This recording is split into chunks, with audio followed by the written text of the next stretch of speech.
Sveiki, mėlyjeji.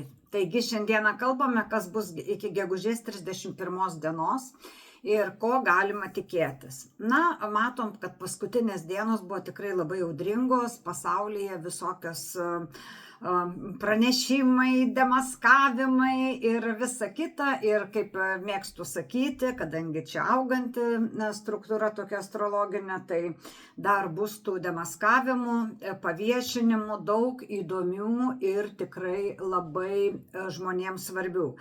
Tik tiek, kad aš visada manau, kad jie paviešina visus dalykus žmonėms tuos, kurie senai jau praradę prasme, kai žmonės jau išmirė tiem, kuriem gali būti tai aktualu.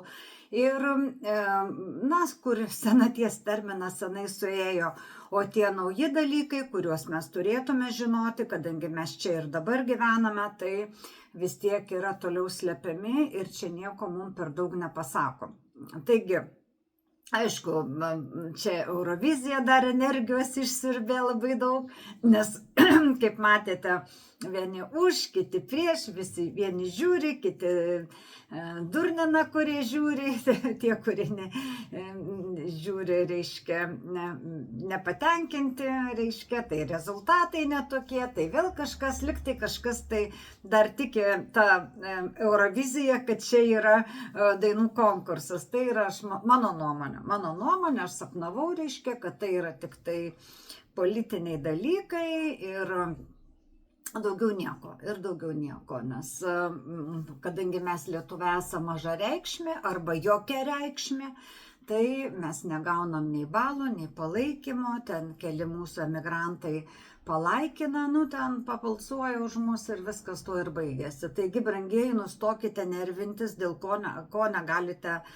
pakeisti ir galvokite apie šviesų, gražų rytojų, galbūt saulė pradės šviesti. Tai va, tai dabar ką daryti, ko nedaryti. Tiesa, dabar dar naujieną tokią įvedžiau, kad mes, sakysiu pastoviai, geras ir blogas dienas, kad žinotumėt, nes jūs manęs klausėt, aš paskui ten jums atsakinėjau ir pati gaištų laiką ir nervinos po to, tikrai ačiū, kad aišku rašote, bet kartais, tos smulkus tie klausimėliai, jau nebeatsakinėjau, nes tiesiog fiziškai laiko neturiu, todėl va dabar pasakysiu šiandien, va pabaigoje, kurios geros dienos, kurios prastos. Tai va. Paskutinės dienos, kaip sakiau, buvo labai agresyvios tokios, labai daug emocijų ir noriu pasakyti, kad ta įtampa valdžioje visam pasauliu tikriausiai ir labiausiai jautėsi dėl finansų, dėl mokesčių, dėl naftos, dėl visokių tokių keistų dalykų. Ne keistų, tai kas mus kiekvieną dieną liečia. Ir aišku, taip pat jautėsi tie visi gamtos reiškiniai, todėl kad, kadangi aš aną kartą minėjau, kad 5 gegužės yra pati pavojingiausia metuose diena. Tai jautė, kai saulė, tai visada gali būti visokių netikėtumų. Ir iš tikrųjų net Graikijoje šiai dienai yra labai sudėtinga, nes oras toks visiškai netipiškas, labai šalta. Palyginus labai šalta, pas mus tik 20 laipsnių ir jūra pastoviai nerami, nežinau, kada jau buvom įbridę.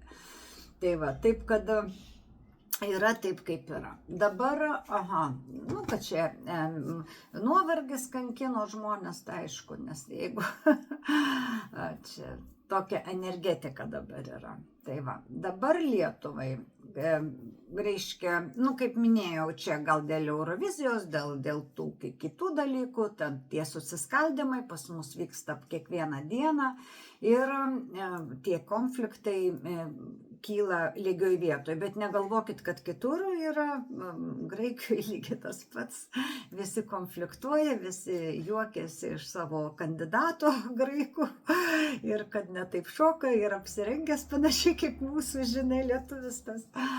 Taip kad, ne lietuvis jisai, bet Lietuvos pilietis reiškia. Tai čia nestebina ir jie irgi graikai piktinasi, kad ir Sirtakį šoko, reiškia, ant to kažkokio taip kilimo, ne taip kaip reikia. Ir, vienu žodžiu, viskas visur vienodai. Tai va. Dabar prasideda naujų planų ir idėjų pertvarkymo metas. Tai va čia yra labai gera žinia, nes jau ateina geri dalykai.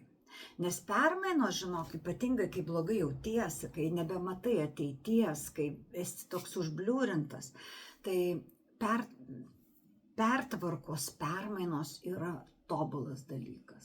Tai va.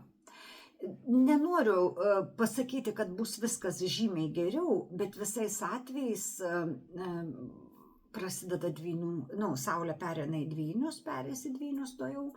Ir kadangi irgi labai ypatingai stipri energija, kadangi pats stipriausias mėnuo, nes Saulė visi auga, kopia tą saulelę į tą kalną ir dienos ilgėja, naktis trumpėja ir tas periodas yra labai palankus viską pradėti, ypatingai nuo jaunaties.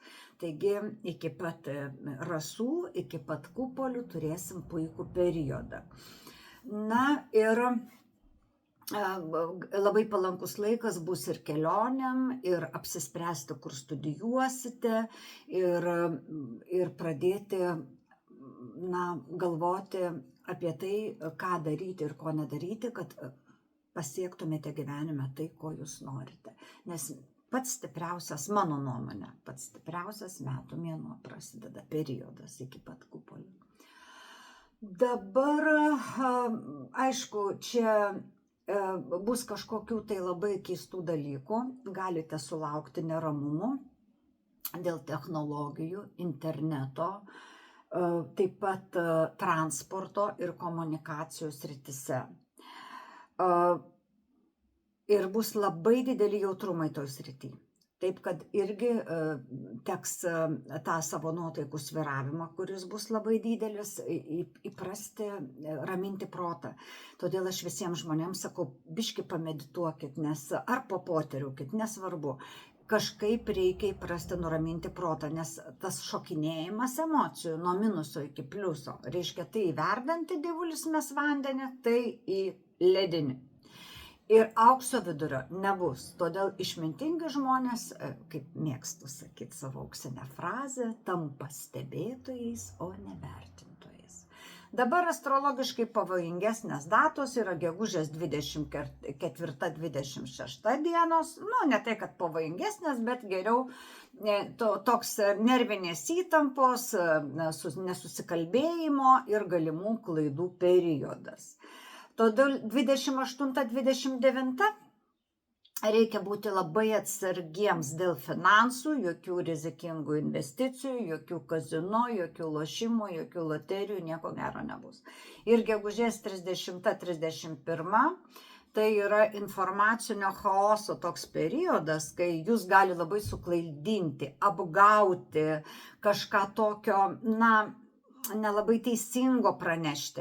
Atsimenat, kai aš jums sakiau, kad mes turim sulaukti kažkokios labai blogos žinios, bet tai bus kaip atėjo ten, taip ir išeis ta bloga labai žinia, bet žmonės gali labai susijaudinti. Tai mano nuomonė, kad ta blogoji žinia buvo dėl to naujo viruso, bet tiesiog žmonės per daug dabar jau nebekreipia dėmesio, kas ką sako ir patys turi jau savo galvą ant pečių, turi patirtį ir kažkaip tai netgi ir PSO pasakė, kad čia nepavojinga, kad čia labai daug faktorių turi būti, kad nusiraminkit, nieko čia nebus. Tai va, nors aišku, pas mus straipsniai eina visokie tokie įdomus, nes reikia, kad žmonės eitų skiepytis.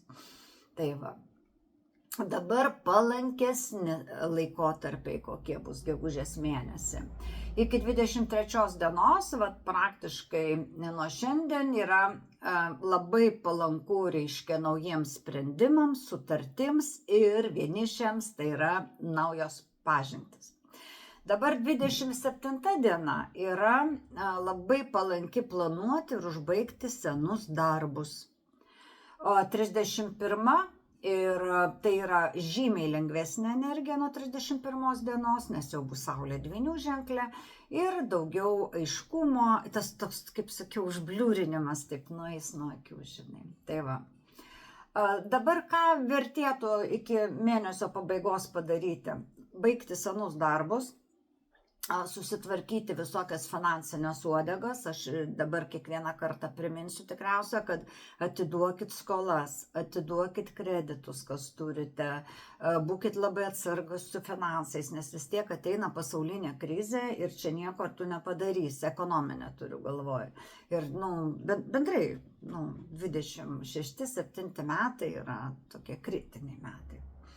Ir klausykitės intuicijos, daugiau miegokite ir nesipykite, kadangi pykčio tikrai bus daug, nes ir kol saulė jaučio ženklė būna visada daugiau pykčių ir bėdelių, ir stichinių nelaimių, ir yra taip, kaip yra. Bet dvyniuose jau išmintis grįžta po biškį, jautrumai lieka, bet jau nebebus tokios įtampos. Taigi, brangieji, būkite sveiki ir laimingi, neužmirškite mūsų palaikyti. Ir iki kitos savaitės ate.